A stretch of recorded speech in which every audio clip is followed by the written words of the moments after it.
Welcome to Hip Hop Now Podcast. If you're from the future, you know what to do. Get your ass out of here. Don't disrespect the legend. Hip hop is here to stay. Let's get right into the business. What up, y'all? I am your host, Vegas, and this is Hip Hop Now Podcast, a podcast specifically designed to keep you caught up on all things hip hop, music, and culture that happened throughout the week. Big shout out to the supporters over at patreon.com. If you would like to know what that's all about, get a little insight, couple of links here and there. I've been slacking a little bit, but I got y'all. Visit the link in the description of this episode. Also, if you don't know, on the YouTube channel, exclusively on the YouTube channel, I have a new series called Tale of the Tapes. What I do is basically grab one of my cassette tapes from out of my garage, because the ones behind me, that's not all of them. And I talk about them. I talk about the purchase, when it dropped, my feelings back then, and my feelings today. And people chime in, and I got a couple of joints, right? Like there's a couple of albums on cassette that you expect to see on cassette. Like, oh yeah, I had that, or we all had that, blah, blah, blah. But there's a few deep cuts, including singles. Because remember back then, maxi singles, you buy the single, you get the radio version, the clean version, the dirty version, the instrumental, the remix, a couple of those in there as well. So check it out. So far, I've done everybody from the main ingredient with P Rock and Seal Smooth, Fushnickens, Father MC, right? Illegal. Y'all remember them kids cussing? All of that. So definitely check that out. One of the episodes will probably be linked to this at the end of this episode. But yeah, it's a nice trip down memory lane and cassettes and stuff like that. And from what I heard, some people collect them. I don't, because I still have them. So there you have it. Big shout out to hiphopdx.com, djbooth.net, allhiphop.com, and a couple of places where I get these stories from. Let's get right into the business. So if you don't know, and as you can see, if you're watching the video, you can follow me on social media at Vegas World INC, right? That means Instagram, Twitter, all of that, right? But I follow Hit Boy on Instagram. And what I like about following Hit Boy is he's always teasing his work, right? Because he's always working. It's kind of weird because you wonder, like, damn, he responds to everything. He teases all this stuff.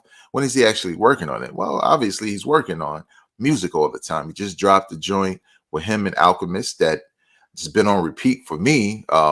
Only like 3 tracks, I think. But I found it to be pretty dope. But he's like what people call a good follow, right? You're always going to get information. You're always going to get something interesting. He also will engage with you as well. But then I saw something that caught my eye because it was an audio sample. And I usually I don't turn the audio on right away because I don't know what it is. You might be outside, you might be in church, you don't know where you are, and people start cussing and stuff like that. But I saw he had an audio track, so I'm like, man, I know how Hit Boy get down, man. Like he just released his album with La Russell, and the week before that was with Alchemist. Week before that, it was like Game and his Pops big hits. Like, so you gotta catch up with him. So I was like, I saw he posted like, oh, Jay Elect just hit me and said this will probably be the intro to his project. So I'm like, oh, so the Jay Electronica album that he said, is probably coming soon is a reality. And it features West Side Gun. And I believe the last time I talked about this was probably sometime last year, where I think Jay Electronica is now on Griselda, or he's just working with West Side Gun, not necessarily this song, but just as a project. So I was like, well, let me see what it sounds like. right? So I press play, and you can do the same. And I gotta tell y'all, for somebody who is quasi a J Electronica fan, maybe more of a fan back during the Exhibit C days than today, but I'm still curious about his music because even though he dropped an album, The Written Testimony with Jay-Z, all over that joint, I still liked it, right? And even though he finally dropped the follow-up to his Style Wars release from, what was that, '09 or whatever it was, entitled like Act 2, it was okay, but it was like too little too late, right? We need something fresh. We need something fresh that you made now, new beats, new perspective, more music. So I was curious, and when I pressed play, I didn't necessarily like what I heard. And it's not because I felt like it was the worst thing in the world. I just felt like the beat was like, okay. And then West Side Gun starts rhyming, but I know what to expect there. So it's kind of like, okay. Then Jay Elect, who I think sounds a little bit better on the beat than West Side Gun does, started rhyming. But even with his, I was just like, oh, okay.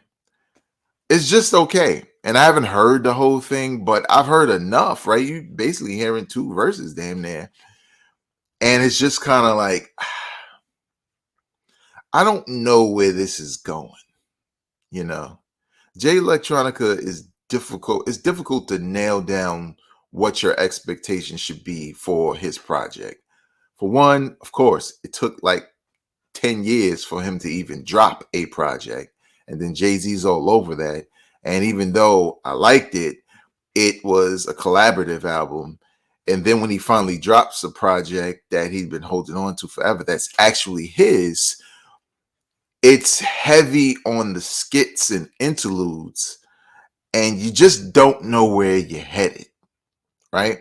Not that everything has to be linear and, guide me through, but sometimes you kind of have to, right? Because you're not making it easy enough for people to consume your music and get all of your concepts.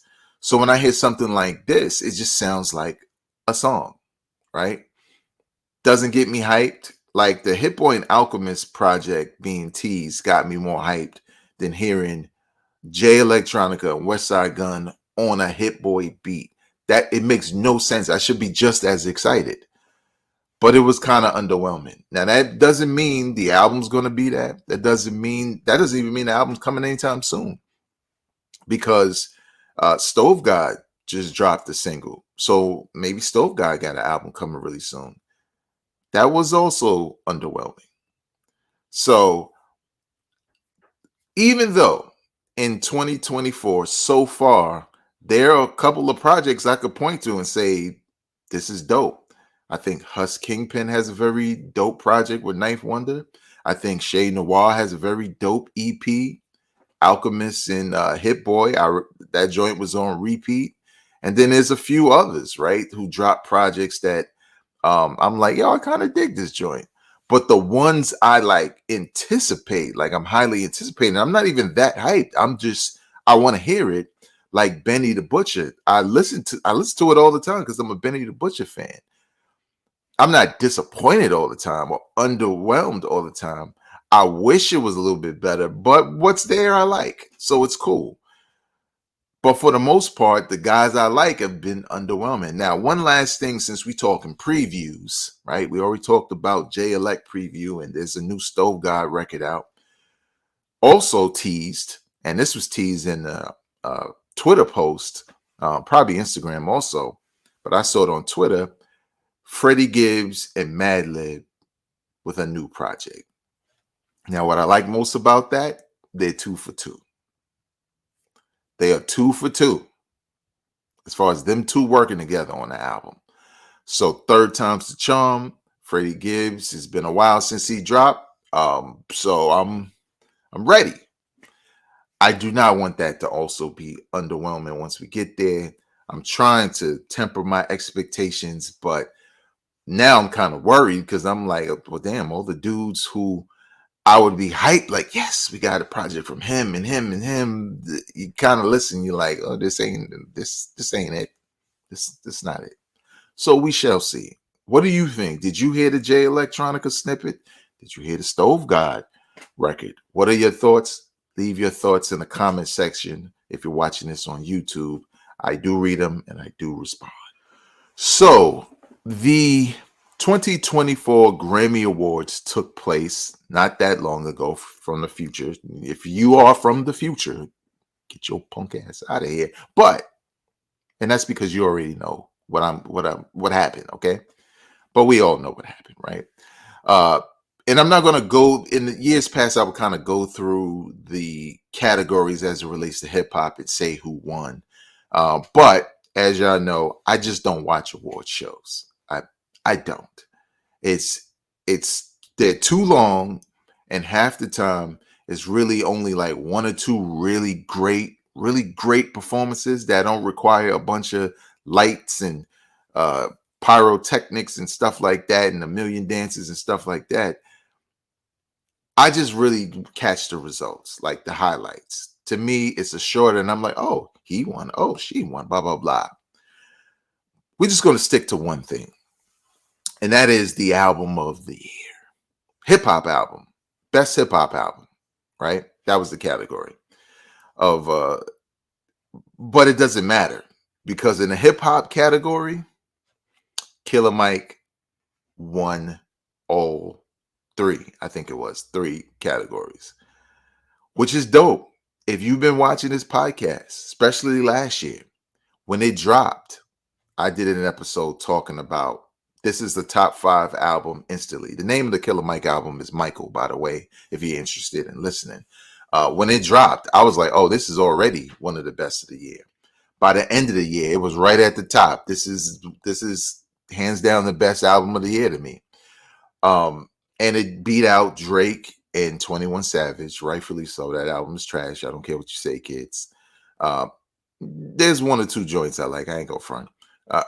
But also beat out Nas and Hit Boy King's Disease 3, which I thought was the only other album deserving of the award. Also, who else it beat out? Metro Boomin's album and someone else who I can't remember, because the only other album that was also in contention that maybe some people, some kids or whatever felt, and especially him, thought should have won is Travis Scott's album. And I think that's called Utopia. Forgive me, I don't care that much, but I did listen to it. I don't remember if I reviewed it here or gave my impressions. I might have, but what I do remember from that album, it was that it wasn't bad at all. I kind of liked it, especially musically, but it just wasn't better than Killer Mike's Michael album. And the difference, it's not the music, because I felt like if you listen to the tracks or the beats on Killer Mike's album and the tracks on you can even look at King's Disease, but specifically on Travis Scott's album, production wise, quality and everything, concepts and instrumentation, whatever, everything, it's comparable because it's really good. Now, it's not the same types of beats on both, but it's good. What separates them is the lyrics. Killer Mike's album, Michael, has way more impact on a listener from a personal standpoint because it's his personal story. He has more to say than Travis Scott says. Now, that doesn't discount what Travis Scott had to say on his album that might have been personal. But unfortunately, what some artists of today, they tend to say a lot of the same things all the time that have no real world implications. It just becomes redundant. Whereas Killer Mike is introspective, he's conscious, and I'm not talking about a line or two. I'm talking about entire songs and concepts. Most rappers, including Travis Scott, can do those things within a song, but there's no consistency. There's no commitment to full songs and a full album telling a story. Everything comes together on Killer Mike's album to tell a story. Travis Scott has a lot of nice songs, but don't really add up to an entire story. Sure, you can find ways to word salad your way through a bunch of lingo to tie Utopia to the entire project. You can. I'm not saying he's completely like, I'm not saying the album versus the title, just nothing connects. That's not true. It's just not better than Michael. Now, he basically at the show, Travis Scott, during his performance, threw somewhat of a tantrum, right? By talking about flipping one of the lyrics on his songs to say, being snubbed 10 times. Now, I think it was Hip Hop DX. I watched a video where they kind of went over the 10 times he was nominated. And unfortunately for him, I can only see 1 year where I was like, he was probably snubbed for that, for sure. But what he has to realize is he's kind of like, I think it was Leonardo DiCaprio at one time, or some major actor. I think it was Leo, and this was previously. I think things have changed now, but where this actor had put in so many great performances, but they was always up against something comparable or better. So they were never going to be the clear winner. And that's kind of how I felt when I looked at like when I look at this, I'm like, well, I don't feel like Utopia is better than King's Disease 3. It's just not. And it comes down to the cohesiveness of the subject matter, right? It's the focus. I love a vibe too, but I can't vibe for like 24 tracks straight. After a while, the vibe wears off, and you're like, let me go and pay this mortgage or this pay this rent. I had my time. I bought my little bottle or something. I smoked a little something, or I went and bought up Starbucks, spent all my money in Starbucks, but now it's time to get back down to reality. And I kind of feel like you cheapen it. I get his frustration, and he can be frustrated, but you kind of cheapen it when you're not looking at, I'm right. He was gracious the other 9 times. I get it. But you got to keep pushing forward, because at the end of the day, you'll probably get a Grammy for something that's not your best work, but he should have got a Grammy for Sicko Mode that year. Like Cardi B won the album of the year. So I think his album Astro World was up, but it was Cardi B Mania. You wasn't going to get it, Jack, because there were some other people deserving on that list, and you just wasn't going to get it. But he should have got that at least, and maybe that went to Cardi also. I don't know, but nevertheless, I thought it was lacked a little class, but I get he wanted to make a statement with the snub.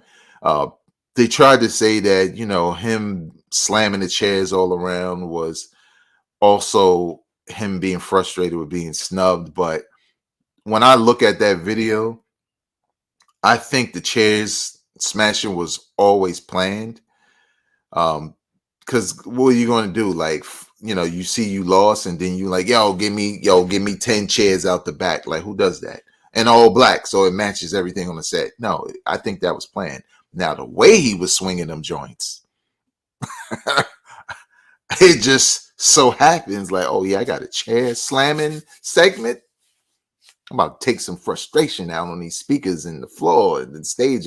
So I don't mind it as much because I don't really dislike that dude. I think he's pretty cool when you hear from him, and I get his frustration, and he can be mad and he could talk ish and all of that. But what I didn't like were the fans. Now, just a sidebar also with the Grammys, Jay-Z said some stuff. He said some stuff that was true. He said some stuff that was said before, but speaking out, saying, Beyonce got snubbed, I kind of agree, but I don't know because I feel like that Renaissance album, if we could sidebar real quick, was everywhere. And it wasn't just black folk. Like, I feel like that's all I heard. Drake had dropped the album and Beyonce just covered that because she was like, I'm doing this, and it's anthems, and there's a TikTok dance, and white and black people, everybody doing it. So that's why I felt like, well, Beyonce is definitely going to win something for that album because, my God, it dominated. But I'm not that familiar with Taylor Swift to know how dominating her music is. I mean, you see it, right? The NFL is more than happy to show that she's at games and stuff like that because they want a different audience to tune into their games. More, it just all equals more money. So I can't say like Beyonce should have won versus Taylor Swift, but her husband obviously would think that, right? But that's besides the point. What I really didn't like were the fans. You people who just really every award show, it don't matter what it is, if it's sports, whatever it is, it's like you don't even appreciate the winner because you're so ready to talk about snubbing. Everybody ain't getting snubbed. You just didn't win. You just didn't win. Right? A snub is when there's a consensus that this person had the best thing or best season or whatever, and they go for somebody who didn't even come close to it or were not better, right? Lamar Jackson deserved to be NFL MVP. But what if they would have gave it to somebody else like Patrick Mahomes? Patrick Mahomes, we know, has Super Bowls, but he didn't have a better season than Lamar Jackson. He just didn't. So if Lamar Jackson didn't get the MVP, and they gave it to Patrick Mahomes, Lamar Jackson was snubbed. But just because, an album you preferred, or like some weird people, who don't know who Killer Mike is, which is crazy because Run the Jewels probably has a younger fan base than people liking Killer Mike from back in the days or from the underground side of it, and saying y'all don't know Run the Jewels. This your first time seeing this dude. This dude's already been high profile before the solo album. But it's not about that. They don't care. All they know is Metro Boomin didn't win and Travis Scott didn't win. And that's what they liked, and that's what they loved, and they never took the time to even listen to. They might have listened to Nas, but they never took the time to even acknowledge Killer Mike's solo album, Michael. When, if you're paying attention to hip hop, just in December, Mad List had Killer Mike's Michael at the top, damn near, of their best of 2023. The rating was on the wall. So again, the only album, in my opinion, that was nominated there that could have won or should have won is King's Disease 3. But I'm not saying Nas got snubbed because I think Michael is just an overall better album. Just is. Now, King's Disease 3 is definitely the best of the Nas and Hit Boy projects. But I don't think it was better than Michael. I just think Michael just had just way too much substance. And it's kind of like, I know some of y'all just buy sheets and it's sheets, but there are thread counts with sheets, right? And you feel them. When you have them on your bed, you go to the dollar store and you buy some sheets. You're like, damn, do I even have sheets on? The wind cutting through, right? But then you go buy some more expensive sheets that have a higher thread count, and you're like, man, these sheets feel good. I'm protected from the elements around me. It's comfortable. I'm going to bed.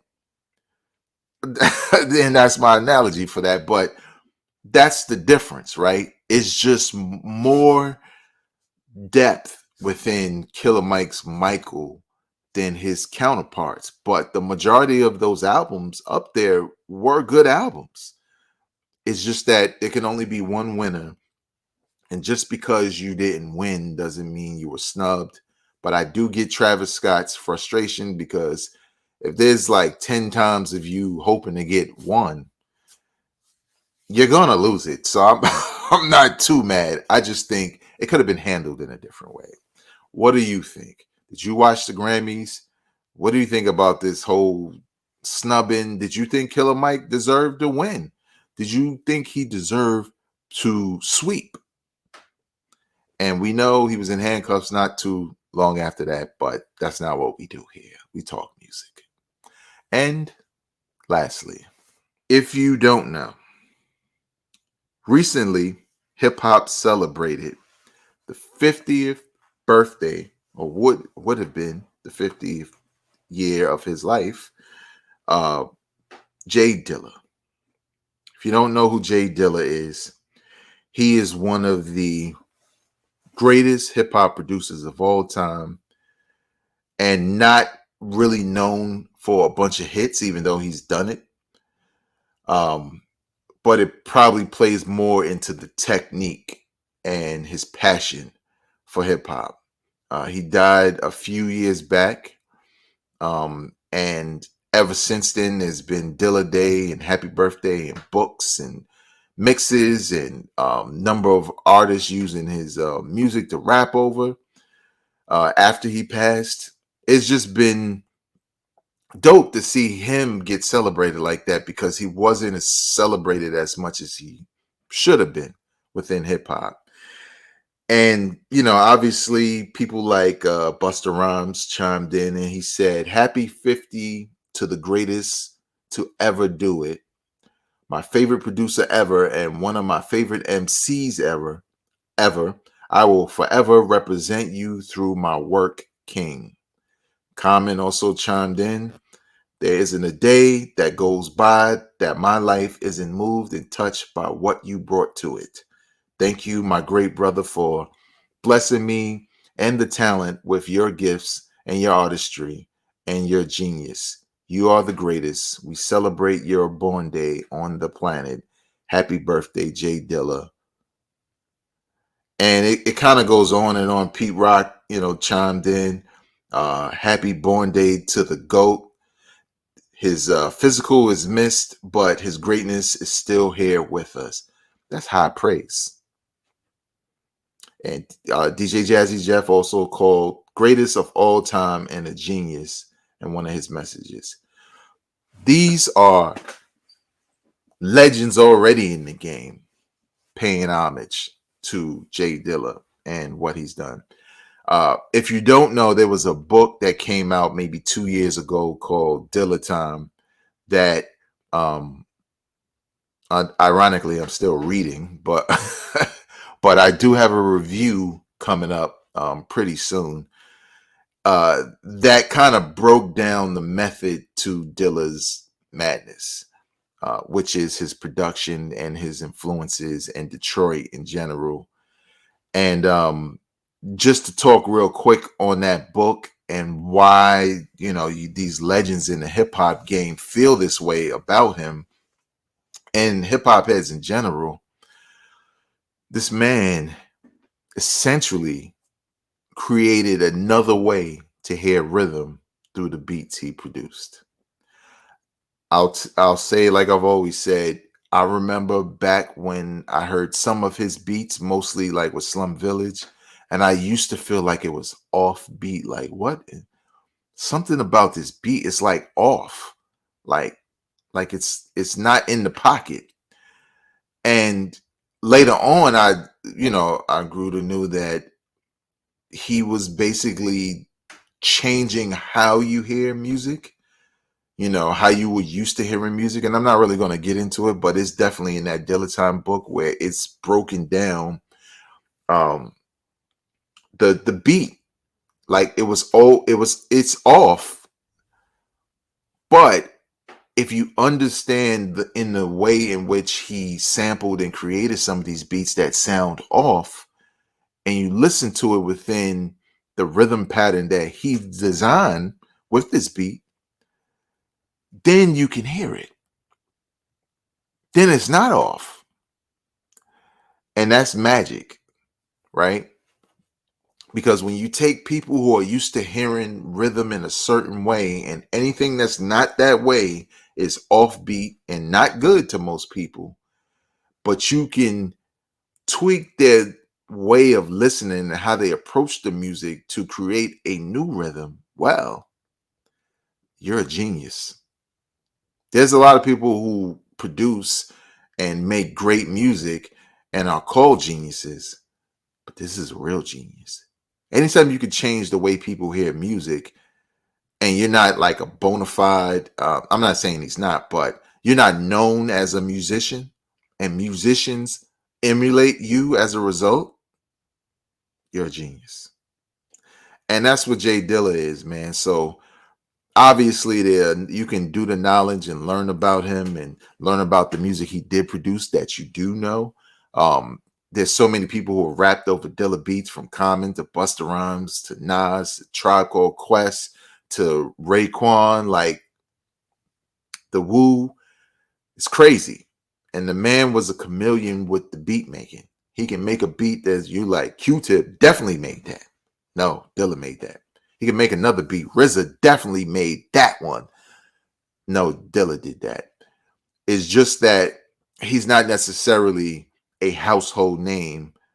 It's like those who know, but at some point, if you call yourself a hip hop head and you like any of the people from Pete Rock to Busta Rhymes, anybody I named, and you see them kind of paying homage to this dude and calling him like the GOAT and genius and all that, it's not because he just passed away. It's because the man was special.